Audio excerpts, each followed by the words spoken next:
What specifically would have bothered you? You mind if I ask that? Like, When someone asked you what TV show you want to go on next and you said The Bachelor. And then they said, aren't you in a relationship? And you said, when it's over. That was like, okay, well, now I look like an idiot. We spoke one day on the phone when we were apart, and I told her everything. I was like, hey, like, I just want to, like, even things that she didn't even bring up. I was like, I just want to apologize for this. And then you got really angry at me and kicked me while I was down. And I wasn't happy. I did not. You did. You started making me cry on the phone. He cried because he was emotional. I just explained my point of view. was this a story for you, Harry, of like, be careful what you wish for? Yes. Lovers and friends. I'ma take you on a trip, baby. I don't pretend. I said, lovers and friends. I'ma hold you down to the end. I said.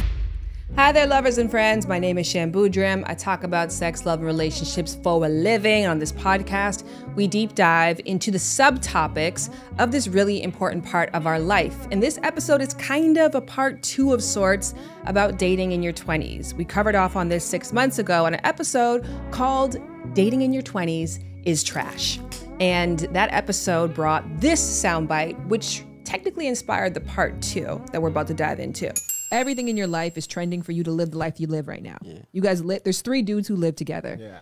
It would be very difficult, I assume, to be in a monogamous, committed relationship based on the lifestyle you guys have. Mm-hmm. So are you expecting that one person to come in and make you want to make all those changes? Or do you have to mentally say, I'm going to make some changes, and then the person comes, you're like, okay, cool, you actually fit my new life? She would probably have to come, and then I would probably start making a little bit of changes.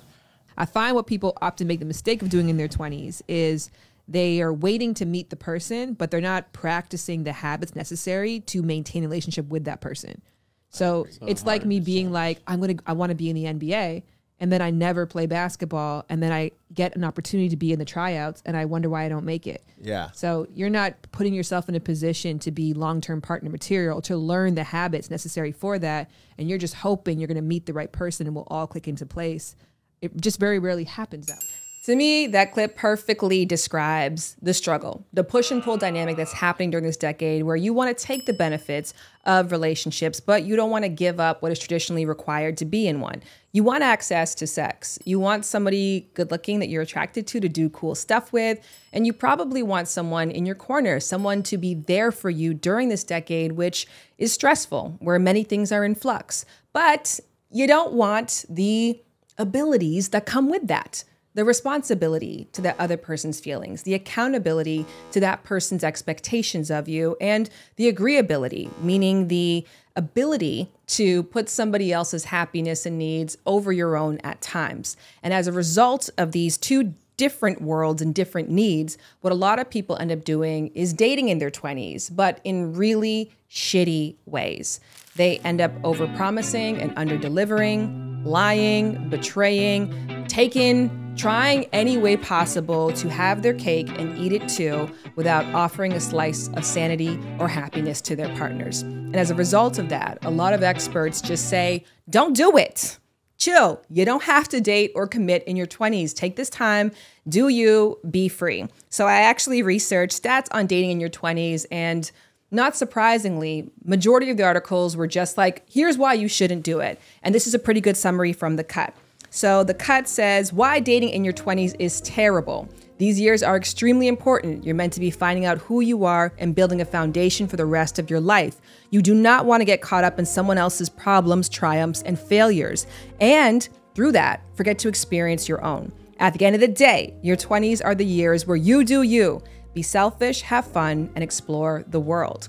And this is advice that many singles today are taking. Statistically, according to the PEW Research Center, 50% of singles are taking this advice today because half of singles in America are not looking for a serious relationship during these single times. So there's that. But then there's also this other stat from the PEW Research Center that states that most people, the average age of getting married is still 28 in America. So these people who are getting married during the decade that a lot of experts say you shouldn't even be dating or committing at all, are they getting something wrong? Or have they done something right? And there is arguments out there for why 28 or your late 20s might be the right time to start engaging in your first attempt at a meaningful long-term relationship. And that is because some researchers have described this as the sweet spot of meeting someone, because two things are kind of happening between age 25 and 33. So at 25 years old, your brain is finally fully developed. Your prefrontal cortex is firing, kicking, and running. And prior to that, you don't have what's known as high order function thinking. And high order function thinking allows you to make long-term decisions. It allows you to assess risk more and to take responsibility for other people's feelings and needs above your own. That's why teenagers notoriously are selfish, risky, crazy-ass motherfuckers. By 25, when you can rent a car, that should level out. However, at 33 or so, something else happens in the brain where plasticity, which is the ability to change, becomes a little bit more difficult. So for example, you might notice by around 30-ish or so, you stop wanting to hear new music. You want to hear that old. You stop having a desire for new because you kind of have your shit going, your habits, your playlists, your songs, your way of doing life. So meeting someone new and compromising during this time where you're kind of set in your ways can be difficult. So between 25 and 33, where your brain is developed and you know a lot more about who you are, but you're still open and interested to making changes to yourself, that might be the perfect time to meet a mate. But in order to do this, you have to do a really tricky balancing act because, again, this is a very important, formative, and conflicting decade of your life. So I have outlined 3 things I think if you can master the balance of, you can successfully date in your 20s. 1. You got to find the sweet spot between identity expectation and experimentation. An identity expectation is not just to the person you're dating. That also speaks to your family, who had a lot more control of your life up until this decade and probably has certain expectations of you. Your friends, who see you in a certain way and expect you to uphold that reputation. And social media now even, and your partner. But with all these expectations, you also need to leave space for yourself to surprise yourself and disappoint yourself and surprise and disappoint other people. So if you can successfully communicate to people to not be so beholden to who you are in this moment, to give you space, what I call blank pages. I think often what happens in relationships is we meet somebody, we're like, oh, I know you, you're gonna do this next, that next, you're gonna go here, happy ending, da-da-da-da, boom, book done. But we have to, especially during this decade, give that person the power of the pen and give that person the benefit of blank pages and say, surprise me. And I'm gonna remain curious to you because I know the best thing for you right now is to remain curious to yourself. 2. You gotta balance independence and inclusion. This was something that a psychologist gave to me that has helped me so much in my relationship, saying that if you can, in essence, always keep in the back of your mind that we are constantly going through a spiral of wanting to be included and wanting to be independent, you are going to take so much things less personal from your partner and just have an easier time dealing with rejection, which is just a part of connecting with people. Even when you're in a committed relationship, these things happen. So if you can find a way to communicate to people when you are on a track of inclusion, you know, I need support, I need love, I want community right now and independence. Right now, I gotta do this for me. Right now, I have to step out, not against you, but away from you in order to come back to you in a way that feels more true to you, to me. I think if you can master a way to say that, you can get through 90% of arguments that happen in your 20s. 3. Dating with intention and dating with a destination in mind. And those are very different, and people usually put them together. And so the difference is dating with intention is like, I'm dating in order to learn how to be a good long-term lover. Dating with destination is I'm dating in order to get married. To put this in other terms, when you're learning how to drive, you don't get in the car and say, I'm going here. You get in the car and you say, I want to have a safe and positive experience. I'm going to practice the skills and the rules and the habits necessary to one day go on a long destination. But I'm not gonna make that my pathway right now. There's too much information I don't know. And furthermore, I'm not skilled enough to make that kind of prediction for myself. So with love, instead of coming into your 20s and dating each person like we're going to try to go for the long haul. Instead, have an intention for the kind of love and relationship you want to have, the kind of partner you want to be. If you end up there, great. But I think putting that pressure on in these early formidable learning years, it just doesn't always go as cleanly as it should. Not that clean is the goal. Sometimes mess can be a part of the beautiful story. And that is a perfect tee up for the main guests of this episode. I want to introduce you to Harry Jowsey and Georgia Hazarati, two on-again, off-again mid-20s lovebirds in the midst of the battles that we just described. Harry and Georgia and myself all met on the Netflix show Too Hot to Handle. I was a sex expert on that show, and Harry was a retreat attendee or participant season 1, and Georgia was on season 3. So while they didn't meet on the show, they met because of the show. Because Harry has a podcast called Tap In with Harry Jowsey, and he asked Georgia after her season had aired to come on as a guest. It's kind of when we met each other is when I realized how much we got along. Like we just instantly, we laughed for like 15 minutes before we even started filming his podcast. We met on his podcast. We just get each other's humor. We can give it back to each other. Now, I hope you recognize Harry's voice as a former guest on Lovers and Friends. When he was on back in the day, he was single and talking about his disappointments with dating in his early 20s and how he's ready for something real in his mid-20s. What made you really want a girlfriend in a relationship? I just think having a best friend and waking up and just having someone that wants to go do it, just to have someone in my corner and someone that can back me and support me and I do the same for them. Then boom, just his fucking luck, which I'll talk about what I mean by that during our interview. Then comes Georgia, and Georgia is somebody who has the same background, career aspirations, sense of humor, and desire for real love in her 20s.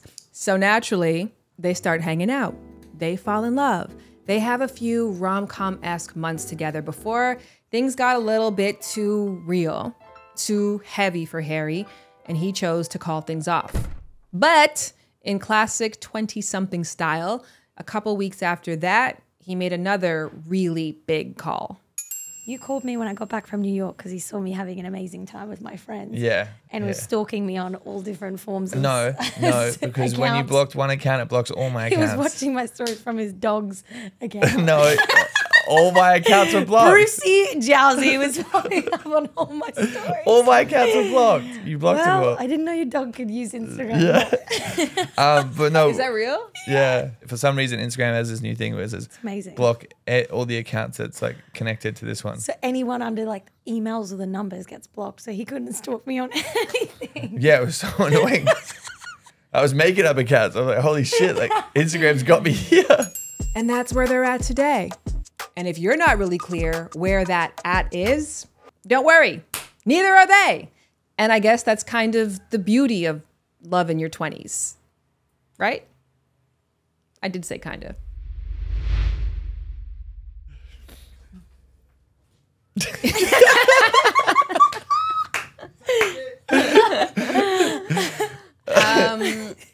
Hey. Hey, what up? Hey. So you know how this came about? I just freaked out. I'm in trouble. How this came about is that, Harry, I feel like we're like, I don't know if we're friends or you're like my son from a different life. You know, there's just, I'm definitely your son. I have a connection with you. And so it's like, I spoke with Harry a year ago almost now, just about his love life and what he's manifesting. And then boom, there comes all these beautiful posts with the two of you. And I adored you from our season. We had such a short interaction together, but obviously because of the work that you do, you're a midwife. Yes. And incredibly knowledgeable. Thank you. About the labia majora, Yeah. I the can't even remember Bartholin, that. the clit, all of it. She was telling me last night, and I was like, oh yeah, I know a few things. The clit and like the left flap. She's like, no. That's not what it's She called. started like listing everything off. I was like, damn, you guys really had like a crazy interaction.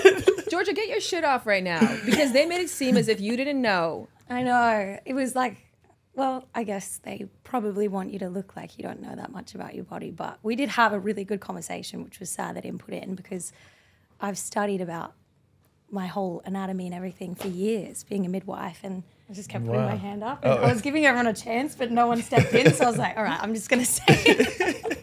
So I was like, I adore this girl, and you're so like sweet and nice. Thank you. So when I saw you with Harry, I had mixed feelings because when we talked, not for the reasons you think, but when we talked, it was like, I think what Harry requires is someone outside of his bubble. Yeah. And you couldn't be any more in the bubble. You guys came from the same fucking TV show. I know, it's really weird. And we grew up like 5 hours from each other. Like same state, same country.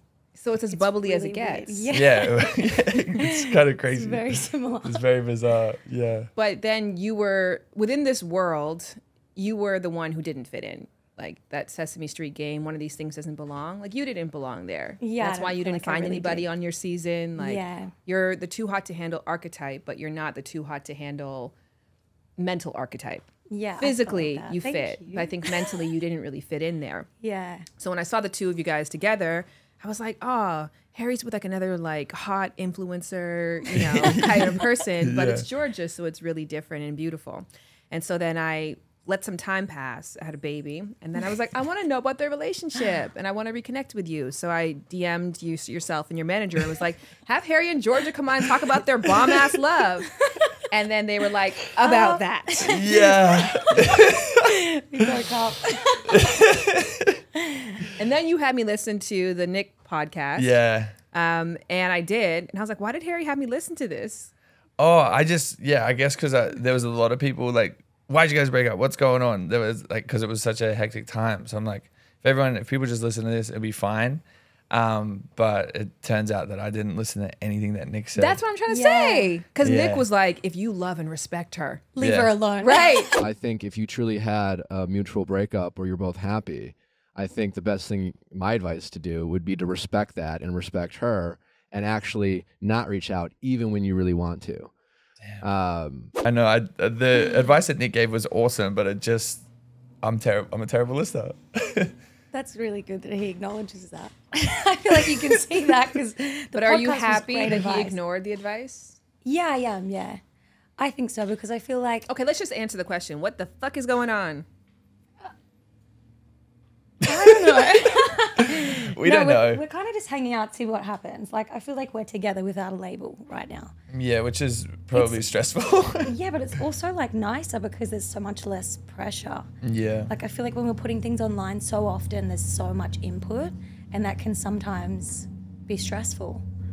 Yeah, like people saying things all the time, us having to worry about what we post if it's gonna hurt one another. Like Harry usually does post some really controversial things. So I don't know. It's just been like chill. We've been hanging out, like kind of like the exact same, but I don't know.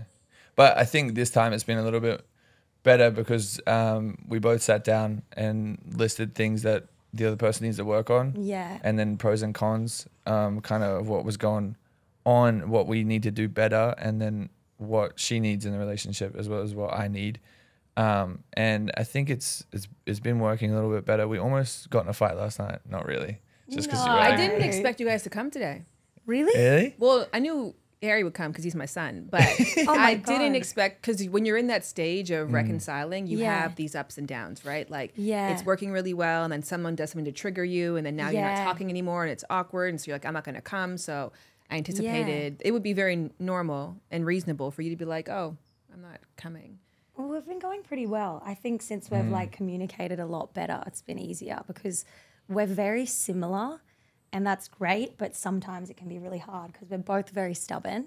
Also, his like defense mechanism is to just like end the relationship. And like run away. So we'll like have a normal conversation just like this and I'll be like, okay, I'm upset that you did that. He's like, you know what? Okay, we're done. And I'm like, okay, great. Now I can't ever talk to you about anything because you'll just break up with me. We're past that. But he's got better at that. He hasn't broken up with me again yet. No, yeah. That's probably why why- it's working so well. Yeah. He can't Yeah. break up with you. You're not 'Cause we're not together. together. Right. She took away your magic trick. That's probably it. Damn. I did disagree with what Nick said about waiting to be in a relationship until you're ready to not be selfish, or waiting until you get older. I did too. Tell me why you do. I think because the things you need to work on within a relationship can only kind of be done within a relationship. Unfortunate thing about love is that there is no low risk way to practice other than hurting people. Yeah. And it's the unfortunate part. And hurting people is also something you have to get into practice of doing. You know, seeing what it's like to break someone's heart and then know what that feels like. Pardon the interruption, but I do want to tell you about the sponsor of this episode, ZocDoc. Plus, I want to let you know, listen to the end of the episode because after Harry and Georgia, I answer your questions about dating in your 20s. My question is, how do I know that I've done enough healing or self-work in order to be ready to be in a partnership with someone else? All right, now I am thrilled to introduce you to the sponsor of this episode, ZocDoc, which is an incredible no-brainer. Why did I not think of that service that just makes life easier and more optimal? ZocDoc is a free app that shows you doctors who are patient reviewed, doctors who take your insurance, and most importantly, doctors who are available when you need an appointment. With ZocDoc, you can see real verified patient reviews to help you find the right doctor in your network and your neighborhood. And when you think about that, this is already what we're doing already in everything else in life.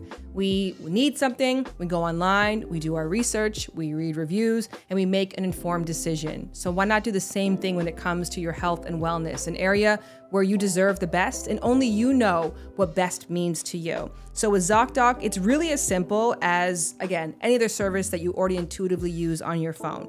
You go, you search, you read, you choose someone, and then you decide how to book an appointment. They can do remote, they can do in person. Again, it's really about what's best for you.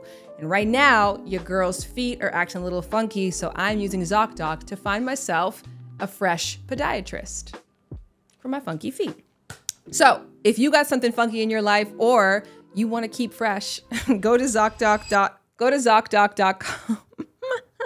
Anybody else, try and do that 10 times fast. Go to ZocDoc.com/lovers. ZocDoc.com/lovers and download the ZocDoc app for free. Then start your search for a top-rated doctor today. Many are available within 24 hours. Again, tongue twister one more time. That is ZocDoc.com/lovers. Woo! Now, speaking of lovers, let's get back to Harry and Georgia. What was your impression of him before you met him? I kind of believed that he is exactly the way that he's perceived online, which I think he's got so many more layers to himself in real life, and he's just a lot different. Like, What's I don't the know. differences? I do shit for a reaction. Yeah, very reaction, very dramatic, kind of like just a fuckboy, doesn't really have any emotions, not very deep, but in real life, he's like such an amazing person. And I think it's kind of sad because if you didn't meet him in real life, you wouldn't know that. You're complicated to me, Harry, in that way because Me too. when people share so much, it loses the threshold of genuineness in a way. Yeah. Right? Because now it becomes like almost a show. Because Yeah. you're expected to be entertaining in this particular facet of your life, you almost have to exaggerate. So to a degree, it's like, oh, wow, this person's being very genuine. But at a certain point, So you're just- like, yeah. okay, like I know a lot about you now, so I don't Yeah. even know if I know anything about you at all. Yeah, there's moments that I'm like that with him as well. Because it's hard to like figure out what, because you see some stuff online and then you see a different version, kind of. It's hard to find out what is really Harry at times, but I'm getting to know that more. I hope so. What specifically would have bothered you? Do you mind if I ask that? I think when he's asked questions about things and answers as if he's not in a relationship, which then people react to and say things like that they think I'm stupid, which makes me sad because I know how our actual relationship is and I know he wants to be with me. So then it's like, I don't want to look like an idiot because I care about what people think about me because I've been a midwife and I'm very like cautious of what I put out there. I think that it takes a lot of bravery to say that you care about what people think. Yeah, I do. Even if it's like portraying yourself in a completely different way than you are, you still care when people say things that make you like feel less than. It's still gonna hurt as much as you pretend it doesn't. It does. You know what's fascinating actually with our conversation that we had, and you spoke about how many sexual partners you've had. You've had how many sexual partners? Nearly 200. And people were really negative. And So angry at me. But you DM'd me and you were really genuinely like, this is so mean. Yeah. And I was like, I thought that Harry would not care about this at all. It feels like you would be so past critiques, like, because it feels like it's, you know, to that extent of like, I'm so vulnerable and so open, and I almost exaggerate because I know it'll get a reaction. And so when you get that reaction, I was surprised that you almost felt offended by it. Yeah, I think I was more upset because we had a very like genuine chat, and I was very vulnerable, and like I think it was because that was the first time that I've ever like opened up about how many exactly people that I've been with, and yeah, I think because I left the conversation that we had feeling so good about it, and then I read the comments and everyone's angry. I was like, oh fuck, like, everyone's grumpy at me. And it was a learning curve for me because that's also a part of getting to know not just who you think someone is based on what your algorithm shows you. Because my perception of who you want to be is based on me seeing a video of you spitting on the camera while in the shower. See, that's what I mean. That's what I'm talking about. Is what would have showed up, right? Like I always. So That was me. I will never forget that video. Probably one of our other I personalities. just got spat on. It was like a POV thing. It was like, you know, when you're a kid, you watch those roller coaster videos. It's like right. It was right there. Yeah, we I can remember forget seeing that it. too. Yeah, we can move on. That's what I mean. Next subject. That's what I mean by I had a very different image of him. Yeah, can I just say that too? Because I think I wondered if any of it was real because you had this breakup, but then you were putting up videos of Georgia that could either be very vulnerable and very beautiful or very much like, stay tuned till next week. Well, I felt like that. The like breakup video that I posted, I want to show Georgia that I really care about her and I really love her. So I'm gonna make like a fun montage because I want our audience to like remember that we were like all the happy times, like all the fun stuff together. So that was my thought process, and for some reason, no one fucking talked me out of it. So like, I tried. the 2 weeks that I was like at home, crying and he told you I'm making this montage video? Yeah, and I just really didn't want him to post it. One, because it was you only a few watched it. days. Yeah, but I asked you not to post it. I said, please don't post it. You said don't post it right now. Yeah, because I think we were still processing and I didn't think it was the right time to add everyone's opinion in. What happened? Who did this? Did someone cheat? You know, it's not the time. Just go and be with your thoughts, sit and reflect like you want to. I'll do the same. Let the dust settle. Then if you want to tell people, we can. But I just felt like making a TikTok about it was just too much, too soon. I like sharing stuff with Harry, but at times it is a little bit difficult. But I love being able to post stuff of him and like put our relationship online. I do really like it. Yeah. At times it can be difficult, but mostly it's great. Yeah. That's good that you're When on the we same know page what with we, that. when we know where we are. Yeah, I think because like when I was younger, I wish I had someone that would just like be like someone I could look up to that would just be open about everything, like drugs, relationships, sex, money. Like I want to continue just being open and honest, but not as vulgar as I was before. Because I think that, well, also like there's not much sex and dating going on. It's just this right now. So yeah. Well, we're still having a lot of sex, but like. Yeah, I mean, but like, I feel like not like hoeing around. But for yourself as well, because you're going into acting, I feel like that's mainly why you're changing it a little bit. It's not really because of this. It is to a degree, but like it's more towards your acting and stuff, right, as well? No. I thought it's because you want to like be No. more serious. No, I want to be more serious with this. Would you rather him say that he's changing for himself or that he's changing for you? Himself. That's kind of why I led into that question, because I don't want him to feel like I'm changing him. That's why I've also, in podcasts or in interviews, I've gone along with it, or I've, never like, I don't rarely ever get upset about it. There's been like 1 or 2 podcasts that I was like, hey, that was a little bit far. When someone asked you what TV show you want to go on next and you said The Bachelor. And then they said, aren't you in a relationship? And you said, when it's over. That was like, okay, well, now I look like an idiot.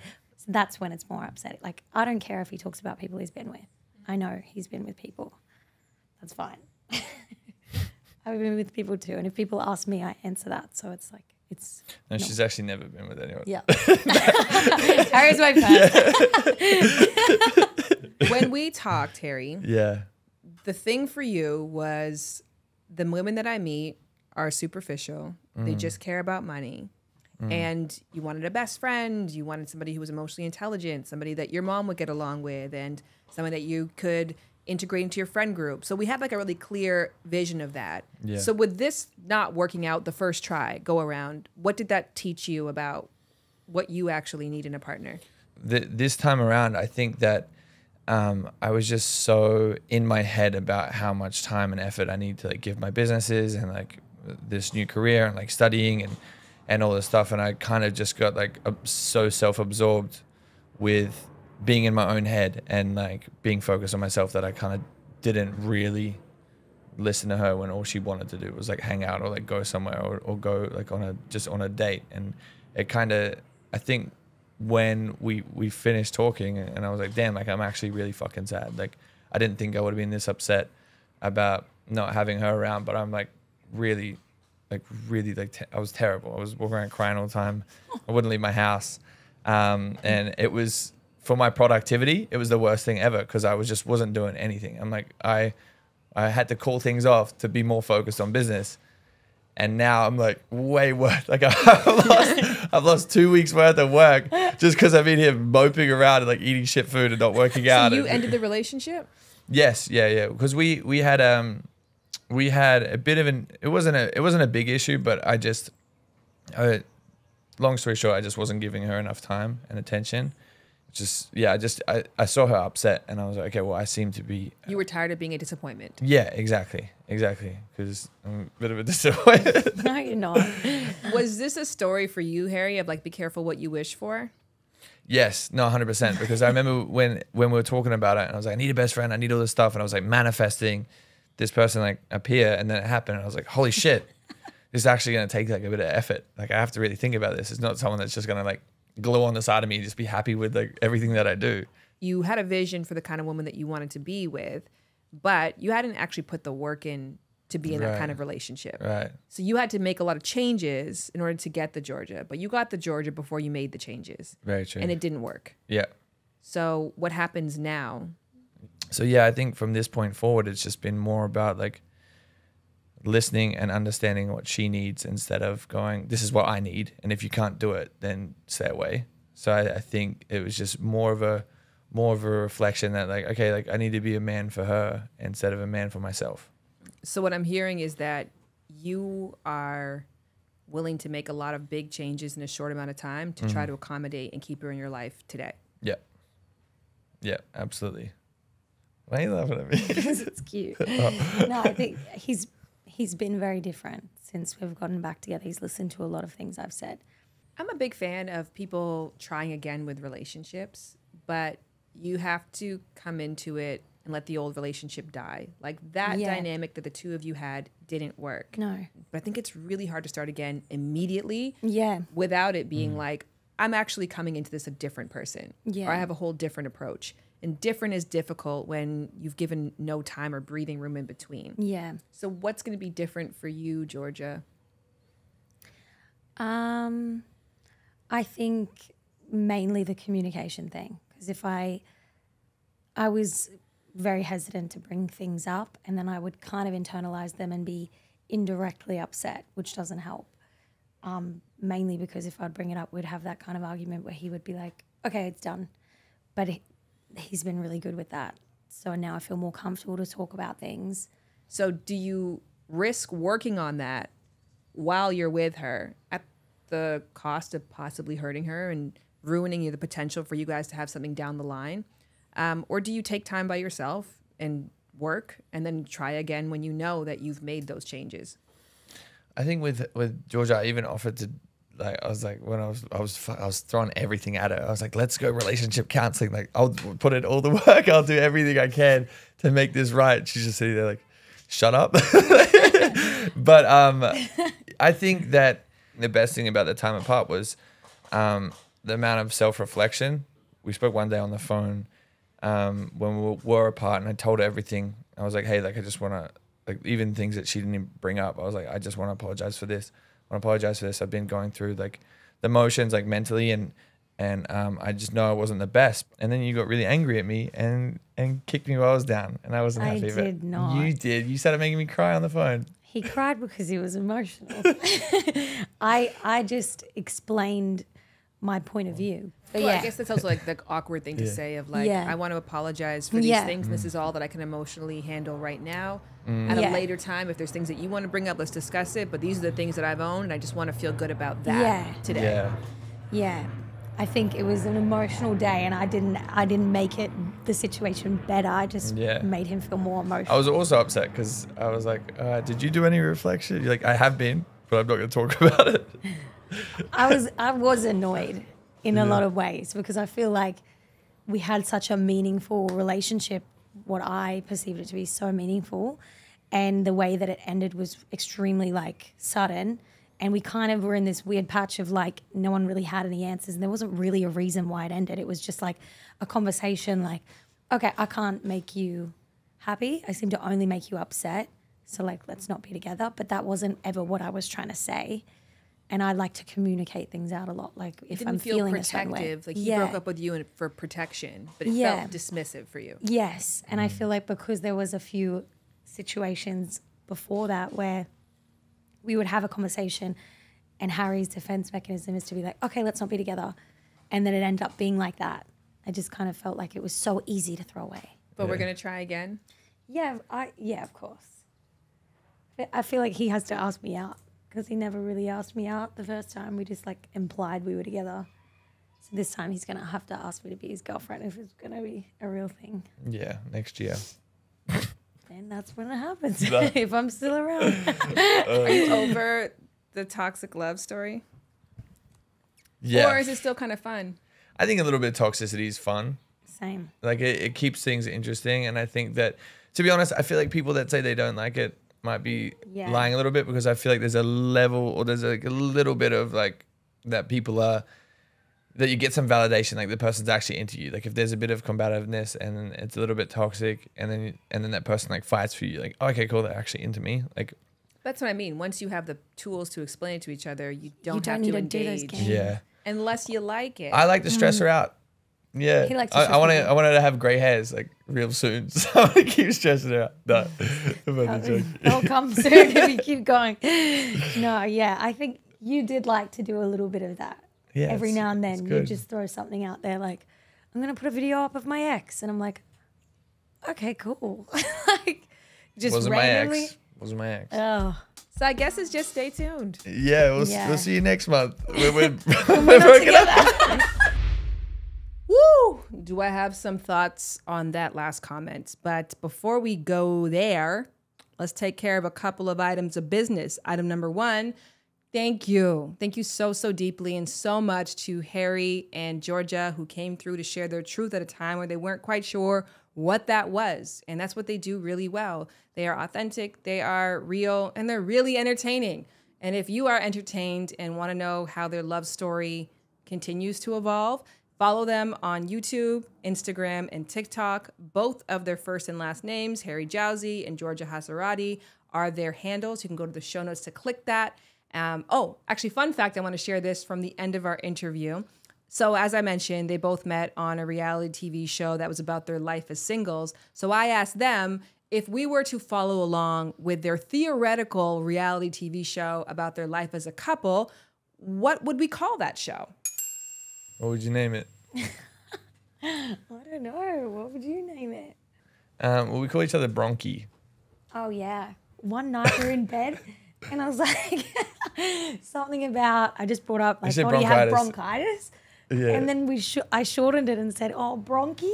And kept calling it bronchi. we could not stop laughing for like 20 minutes. It's just the weirdest thing. So stupid. But then we kept calling each other bronchi. Now all his friends call me bronchi. They call him bronchi. Like, Yeah. I hope that's not like the story, because it feels like the bad cough that won't go away. that's him. But beyond the drama and the delights of the Bronchies, both Harry and Georgia respectively have incredible things happening in their life. Harry, as I mentioned, has his own podcast called Tap In with Harry Jowsey, and he also landed a deal with Spotify, shout out to you, congrats to you, to host his own live show, Dating Harry Jowsey. There's a reason that he's amassed nearly 10 million fans across all social media platforms, so go to the links in the show notes to share in his successes. And speaking of success, gotta shout out my girl Georgia, whom again is a midwife turned model with over 2 million followers and lots of cool projects, including a huge campaign with her homie lover ex Harry, and so much more on the horizon. So again, go to the show notes to tap to follow along with Georgia. Now, on to business item number 2. I want to tell you about the sponsor of this episode, Gerber Life Guaranteed Life Insurance, and also share some personal news that yesterday I learned that my grandpa, or the person I referred to as grandpa growing up, passed away. And it has me reflecting on planning so that people's loved ones aren't completely lost after a huge loss of life. And that is why the sponsor of this episode is really timely for me in particular. So Gerber Life Guaranteed Life Insurance provides valuable whole life insurance protection to help cover your final expenses. It can help with expenses like medical bills, burial costs, and unpaid debts. There's never an easy time or really a bad time to start thinking about ways to protect your family from the financial burden of your final expenses. So visit GerberLifeFamily.com to start learning more for you or for a loved one. So on that note, here's some really good news that I'm happy to share. If you or someone you know is between 50 and 80 years old or 50 to 75 in New York, your coverage is guaranteed with this policy regardless of your health history. There's no medical exams to complete or lengthy health questions to fill out, and premiums do not increase over time. The amount you pay when coverage begins is the same amount you're going to pay throughout the entire duration of your policy. Think about how incredible that is, how fast things can change, especially as we get older. So all you got to do is answer 4 easy questions to get your free personalized quote instantly by visiting GerberLifeFamily.com. See their website for terms and restrictions, and also you can see the show notes for direct, easy access to that link, because this process should be as easy as possible because it is a hard conversation. Okay, so that's in the show notes. And speaking of show, let's bring this baby home. And as promised, I'm going to dig into the mailbag and see what questions you guys had for me.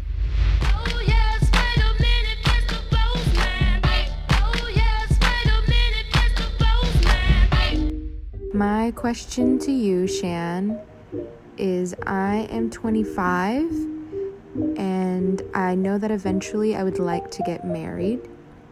Should I be going into dating, looking for my husband and all the things that I want in a husband, or should I just be dating for fun? Yes, date with intention, date the kind of people that you could potentially be with long term. And yes, have fun and experiment. I feel like a big mistake that happens in dating is that people act like it's something really special and different. That the same logic that we use in other areas of our life to put ourselves in a position of success don't apply because dating is somehow magically, deliciously less strategic, and it's not. So, for example, with your career, you probably have identified an industry that you're interested in, but you're well aware that your first job may not be your dream job, your forever job, but you're in the right ballpark and you're trying different things based on the knowledge of where you think you're going to best fit. And through that knowledge and directiveness, while you're still curious and open to new opportunities because you're trying to learn and grow, and you also may not quite know where you want to land within your area of interest, you find your sweet spot. So I would say be clear about the top line type of person you want to be with, put yourself around that community, and then have fun within it. My question is, how do I know that I've done enough healing or self-work in order to be ready to be in a partnership with someone else? Ooh, what a good question, because it really touches upon a fault of our current self-help, self-love culture. And that is that it promotes the idea that we are mangroves, that we are isolated islands, that we decide who we are and how we're going to be. And then we meet people and we apply those characteristics, traits, and that self-knowledge to someone else. But the real truth is we find out who we are by being around other people, because we are social animals. And reciprocal determinism essentially means that there is no one set version of me. Me is different depending on who I'm interacting with. So my podcast community sees a very particular version of me. My husband sees a different version of me. My worst enemy sees a whole different version of me. That to be said, you can't prepare for a relationship that you're not in 100%. Can you absolutely do some work in removing some traumas or some limiting beliefs that you have, to working on yourself, to enjoying your own company? Like, should you do those things? Absolutely. But to a degree, there's only so much you can do because you can't reach your partnered potential without a partner. I'm 27 in my late 20s, and I am someone who doesn't have a ton of experience. Like, I've never dated, never had sex, never even like held hands or been kissed before. And I am really insecure about that, and insecure that I won't find anyone because I just don't know how to be a good partner. Like, I won't be worth it. If you've been following me, then you know this, because it's a Shan Boody classic. I believe that the best lovers, romantically and sexually, are tourists, not tour guides. In essence, you got to approach your partners with curiosity, with a deep desire to get to know them. And that becomes difficult when you have experience, because ego can get in the way. Now it becomes less about, wow, show me around, and more about, let me show you what I know. So when you don't have a lot of experience, it's actually a lot easier to approach things with curiosity. So I would flip your mentality from this being something negative to being something positive, and give yourself some credit. Maybe you don't have work experience, but you definitely have learned experience. Heck, you listen to this podcast, so I know that you invest in learning about this. So lean into that as something you can be confident in. But confidence should never overshadow curiosity. To me, actually, a truly confident person is somebody who's also curious, which it just sounds like you to a T that I'm describing. So pop your shit off and be confident. I think you're going to be a bomb-ass lover to whoever is lucky enough to experience you when you're ready to indulge in those kind of experiences. I'm 24. Typically, I go on a few dates throughout the year, but get very nervous throughout the entire process. I've had situations where I've run away quite literally and figuratively. As I enter my mid-20s, I'm nervous that if I continue this pattern, I will never find a committed partner long-term. Any advice for what I can do here to overcome my nervousness? Sounds to me like you gotta date uglier people. And that's not a knock against ugly people, because there's no such thing as ugly people, because this is a self-defined term. What's ugly to you is different from what's ugly to me. What I'm really trying to say, though, is, listener, you have to date people who you don't feel lucky to be around. People who you're like, they should feel lucky to be with me. And that's all about mental perception. But you got to lower the stakes of these dating environments. I think what's happening is that you're around people where the stakes are high and their opinion of you really matters, but your self-confidence is low and your perception of your skill set is low. So mixed together, it's just creating an overwhelmingly anxious scenario in which you're crashing and burning. So if you lowered the stakes and practiced in environments where you felt less attached to the outcome, you might find yourself getting that experience, getting that confidence, getting that sauce that leads you down the line to being able to approach dates that you feel lucky to be around or equal to be around with a lot more ease. Or maybe when you're on one of these dates with a person that you perceive that you are out of their league, respectfully,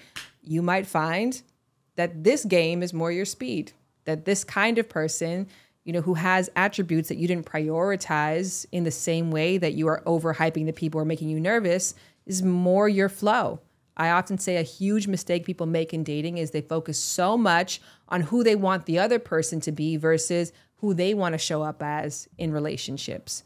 Meaning, instead of looking for somebody who's super cool, find somebody who makes you feel cool, who makes you love yourself more. A good love story, as I mentioned, makes you fall in love with yourself more. And on that note, we got to end this episode because the mosquitoes are coming out. And I'm getting bitten up. My boobs are filled up with milk. And there's so many great questions I didn't get to.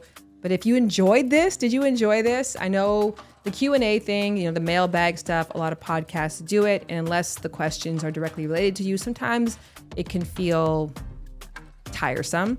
But if you found this energizing and you enjoyed this, let me know. And where you can let me know is in the rate and review section on Apple or Spotify. I always read those to keep up to date with what you guys like, what you want to see more of when it comes to the show. It's also a great place to advocate for the show because that little 5-star or 3 stars, whatever the heck you want to give this show, communicates to the world that there is an engaged audience with this podcast. And that communication goes a really long way when it comes to booking guests and beyond. So thank you so much to the guests, Georgia and Harry. And thank you to you, as always. And I hope to talk with you next week. Bye. Lovers and friends. Lovers and friends. I'ma take you on a trip, baby. I don't pretend. I said, lovers and